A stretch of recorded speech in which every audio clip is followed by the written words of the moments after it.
WXPO News at 9 on this Saturday morning, October 7th. I'm Kristen Olson. Here's what's coming up. Fanny wins big. The International Red and White Show wrapped up on the colored shavings yesterday. We'll have full highlights ahead. Bridging the consumer gap. We'll hear from a trade show exhibitor who is using technology to share with consumers how food is grown and raised. And as the 51st World Dairy Expo wraps up, we'll break it down by the numbers and share the scope of this year's event.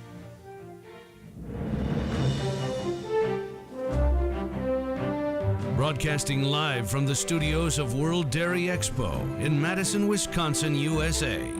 This is WXPO News.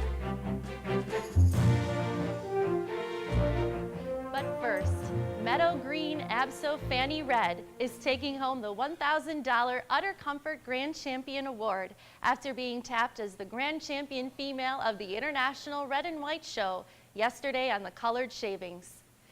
Fanny owned by Triple T, T&L Cattle, Barry, Frank and Diane Borba, and Frank and Carol Borba of North Lewisburg, Ohio, won the aged cow, 6-year and old and overclass, before winning Senior Champion Female on her way to Grand Champion. Reserve Grand Champion honors were awarded to the Intermediate Champion Female and winning Junior 3-year-old, Heatherstone Red Hot Red, owned by Milk Source LLC of Kaukauna, Wisconsin. Meanwhile, Red Tag Destry Sneezy Red ET garnered Grand Champion honors at the 2017 International Red and White Junior Holstein Show at World Dairy Expo. Sneezy Red, exhibited by Chase Savage of Union Bridge, Maryland, was first selected as the winning 4-year-old cow and then Senior Champion Female before being named Grand Champion of the Junior Show. She and Savage also received the $500 Utter Comfort Grand Champion Cash Award and the Lillian and Keith King and Jim King Grand Champion Junior Show Award for this achievement. Milk Source DTY Tammy Red ET received Reserve Grand Champion after winning her 5-year-old cow class and Reserve Senior Champion. Tammy, exhibited by Grady and Lane Wendorf of Exonia, Wisconsin, took home the Lillian and Keith King and Jim King Reserve Grand Champion Junior Show Award. Official Judge Chad Ryan of Fond du Lac and Associate Judge Brian Kelroy of DeForest, both in Wisconsin, placed 262 entries in the show. Rosedale caught more than a glimpse in the show ring yesterday for Official Judge Adam Little and Associate Judge Carl Phoenix during the International Holstein Show. Winning the Winter Yearling Heifer class, Catch a Glimpse, exhibited by Clark Valley Holsteins and Mount Elgin Dairy of Woodville, Ontario, was later named Junior Champion Female at the conclusion of the heifer portion of the show. Receiving Junior Champion honors was Milk Source Gladnrum Asset, exhibited by Weeksdale Holsteins, Ricky Allen, Parabel Genetics, and High Caliber Holsteins of Pleasant Valley, Prince Edward Island, Canada. Following the naming of the junior champions, the World Classic 17 Holstein sale took over the show ring, bringing in a gross total of more than $2 million, a new record for the colored shavings. This morning, the cow and group classes of the International Holstein Show are parading around the Coliseum as we name the final breed Grand Champion before crowning the 2017 Supreme Champion of World Dairy Expo.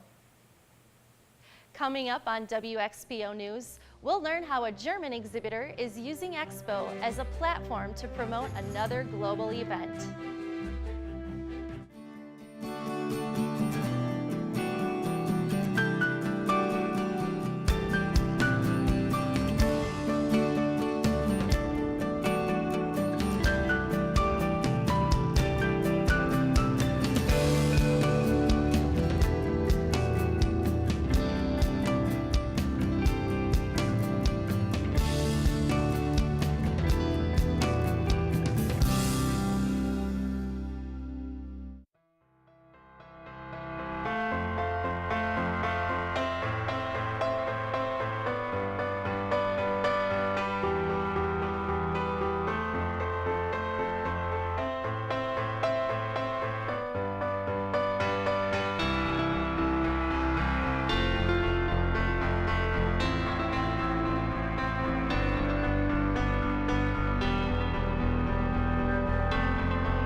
The latest innovation is the Magellan Active Alley Flooring.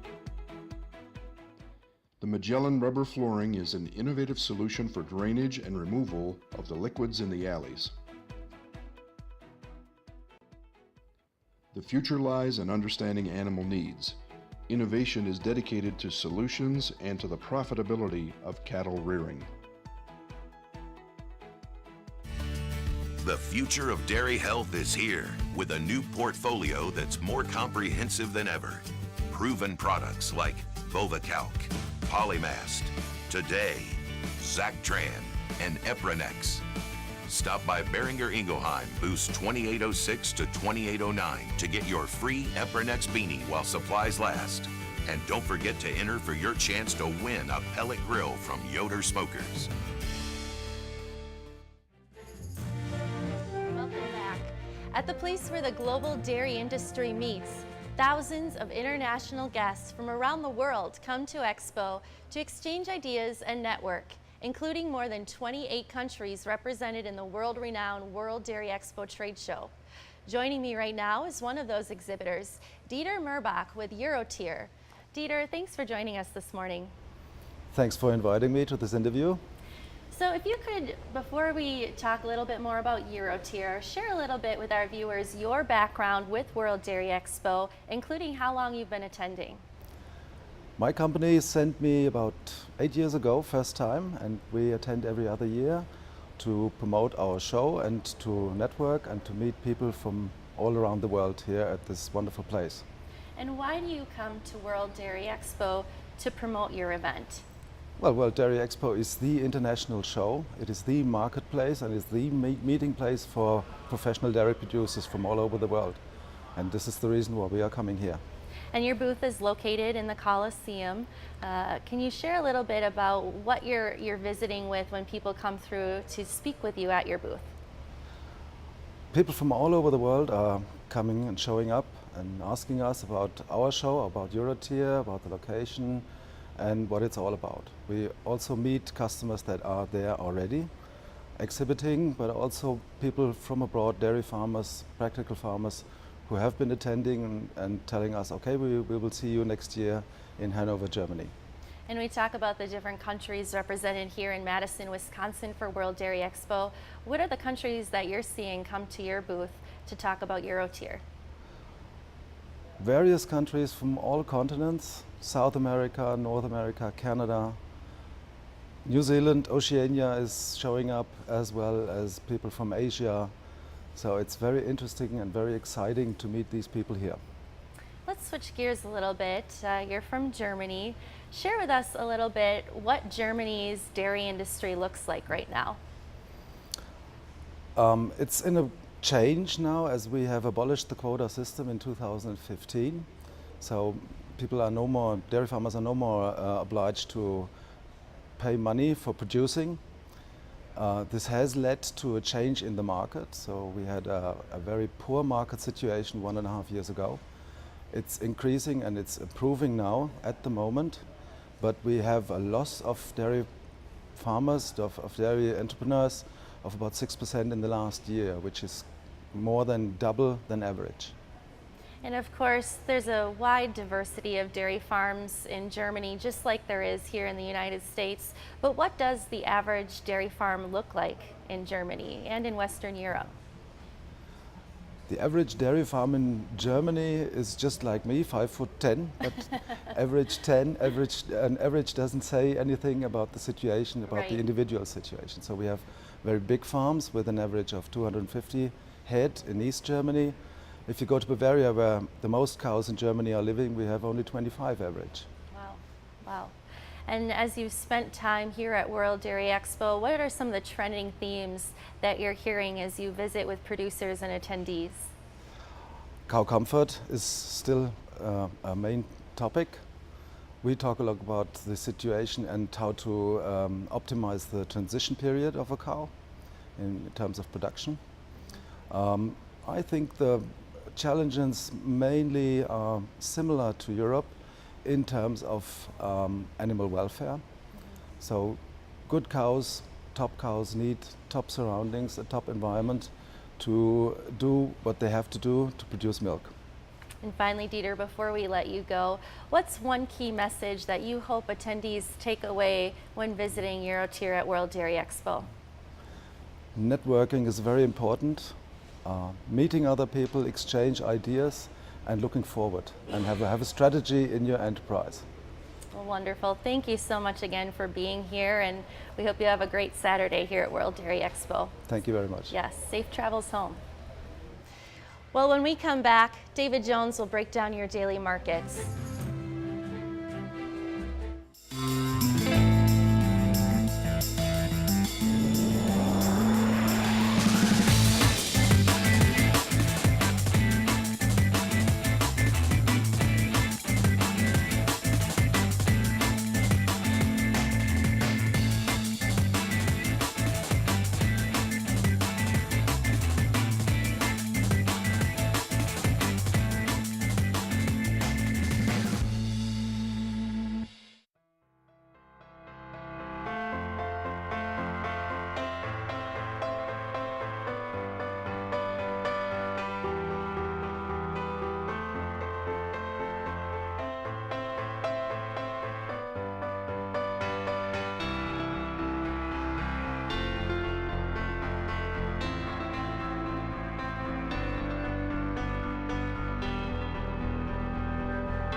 The latest innovation is the Magellan Active Alley Flooring. The Magellan rubber flooring is an innovative solution for drainage and removal of the liquids in the alleys. The future lies in understanding animal needs. Innovation is dedicated to solutions and to the profitability of cattle rearing. The future of dairy health is here with a new portfolio that's more comprehensive than ever. Proven products like Bovacalc, Polymast, Today, Zactran, and Epronex. Stop by Beringer Ingelheim, booths 2806 to 2809 to get your free Epronex beanie while supplies last. And don't forget to enter for your chance to win a pellet grill from Yoder Smokers.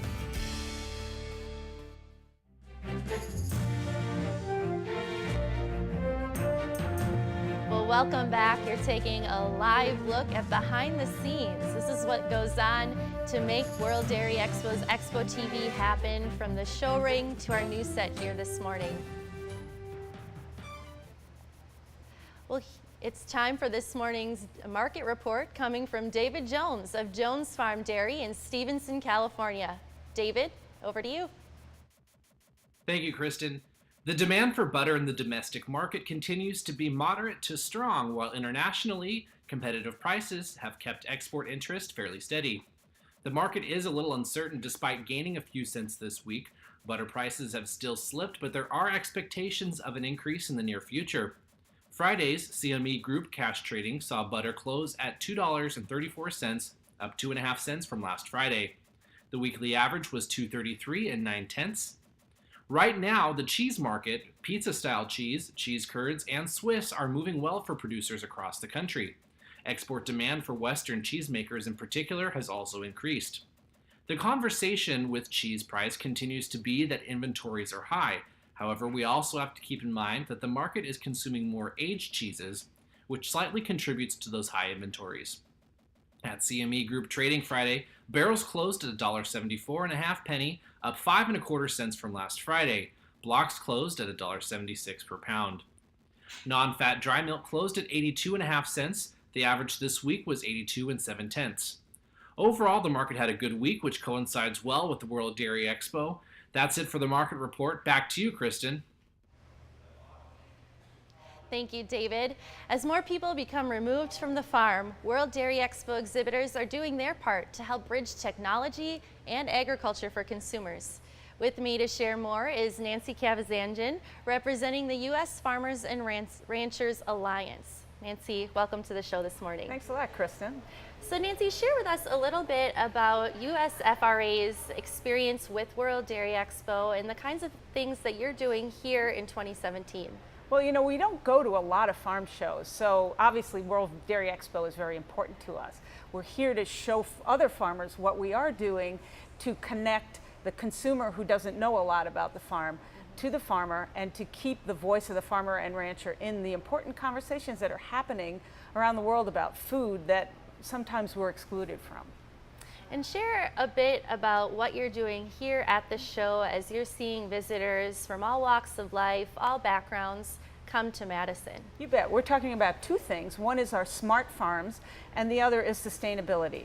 So to us, smart farming is about using all the tools in the toolbox to make us better farmers. And it encompasses everybody who's a farmer. So it's not, you know, grass and pasture fed versus cows in a barn. It's not about organic versus non-organic. It's about using every tool and advanced technology. And we do that because we can't bring everybody to the farm. We're using virtual reality to give them tours of the farm. We're also talking about sustainability. That's a big buzzword right now with consumers. And for farmers, we need to be proud about what we are doing on the farm that makes us more sustainable. We actually have published the first ever sustainability report for agriculture. And it's great because it brings together dairy and cropping and sugar beets and pork and beef, all the commodities, cotton, to talk about and to show our metrics that show us how we are sustainable. So obviously World Dairy Expo sees primarily an agricultural audience. What are the sorts of initiatives you're taking to really connect with more urban audiences? Yeah, so we've taken our virtual reality tours to places like the Consumer Electronics Show, to the South Beach Wine and Food Festival. So the big headlines in Miami was that we brought pigs to South Beach. Wow, that's pretty exciting. Yeah. So we're looking for those places. We've gone to consumer sustainability conferences. Anywhere that the consumer is having a conversation about food and farming, even places like the New York Times and the Washington Post and those major metropolitan areas where consumers don't really know what's going on the farm, have really a bad understanding of what we're doing to be sustainable, because we know as farmers we do care about the environment, about our animals, about our soils, about our air and our water. And how long has your smart farm utilizing virtual reality, that program, is it a fairly new program? How long have you been working with it? Yeah, we've been doing it about a year now. So we have a couple of base virtual reality tours. We have a tour of a pig barn because with biosecurity you can never get into a pig barn. We're hoping to expand that. We're working to expand that to some dairies and to some crop farming. You know, one of the wonderful things about being here in Wisconsin is that we open our dairies to visitors all the time, but not every farm can do that because of biosecurity. And then not every consumer can get to the farm because they're in major metropolitan areas. What are some of the most popular questions that you get from our consumers who are utilizing the tools and learning more? Are they excited to learn? What are the common themes there? You know, the animal welfare is a big thing. There's so much misunderstanding about how we treat our animals, and when they see how comfortable and how healthy our animals are in their settings, in the barns, they realize that farmers really do care. So just to show the care and the understanding of how comfortable our animals are, that's huge for us. Yeah, and we really appreciate all that you're doing here, not only at World Dairy Expo, but throughout the U.S. to really help bridge that gap. And what a better way to do it than with technology. So thank you so much, Nancy. Thanks for having me today. When we come back, we'll take a look at yesterday's herdsmanship winners and share a summary of the week in numbers. You're watching WXPO News.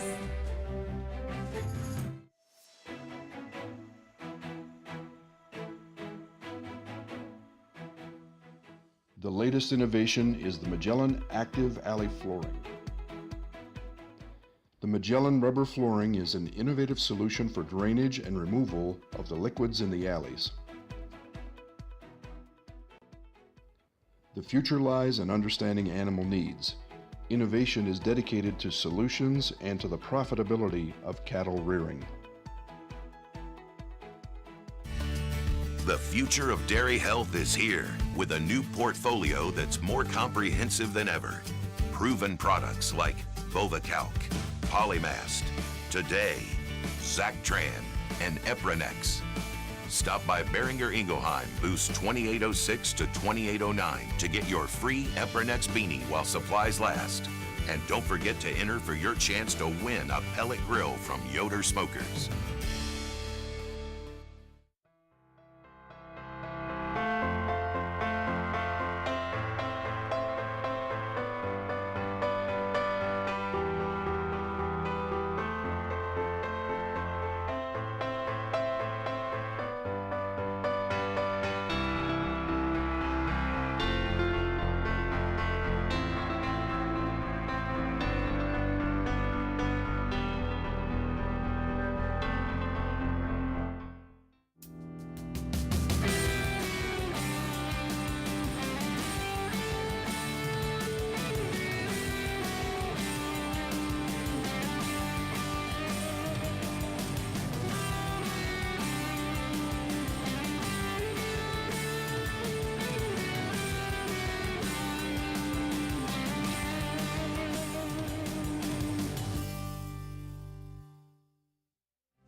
Back, you're taking a look at a live view from the International Holstein Show taking place in the Colored Shavings this morning.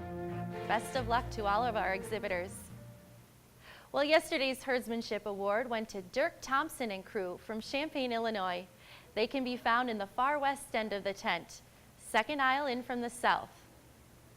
Looking good, everyone. During the past week, we've embarked upon a journey full of activities for all generations, with a nod to the future as we've discovered new dairy worlds. Indeed, the future of the dairy industry was well represented this week in Sunday's fitting contest, which drew in a record 24 participants.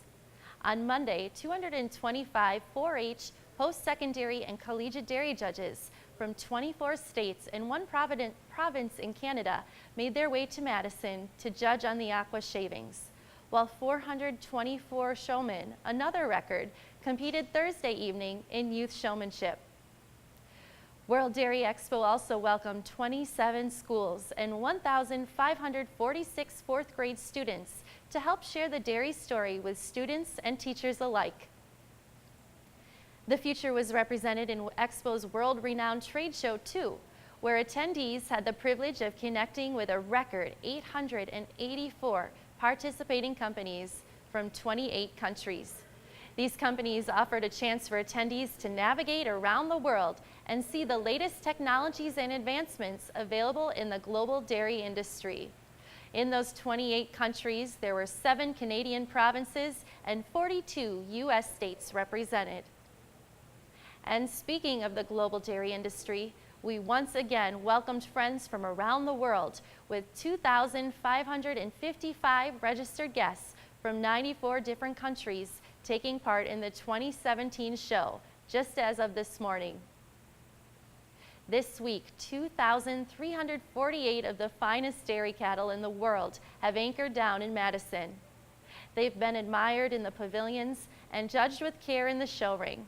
And tonight, one of them will walk the colored shavings and be honored as the supreme champion of the 51st World Dairy Expo. Finally, we leave you with one last shout out, this time from Brenda Turner, who shared binoculars, mic, pencils, highlighters, and tribe leader, Next Generation Genetics on my left. We're both fully caffeinated. Let's do this at World Dairy Expo. Hashtag WDE, hashtag WDE17, hashtag Let's Do This. What a view it is. Well, that's all the time we have on this final broadcast of WXPO News from the 2017 show. Thank you so much for tuning in, and we hope to see you next year for the New Frontier, October 2nd through the 6th, 2018, as we share more results, stories, and moments right here on Expo 360.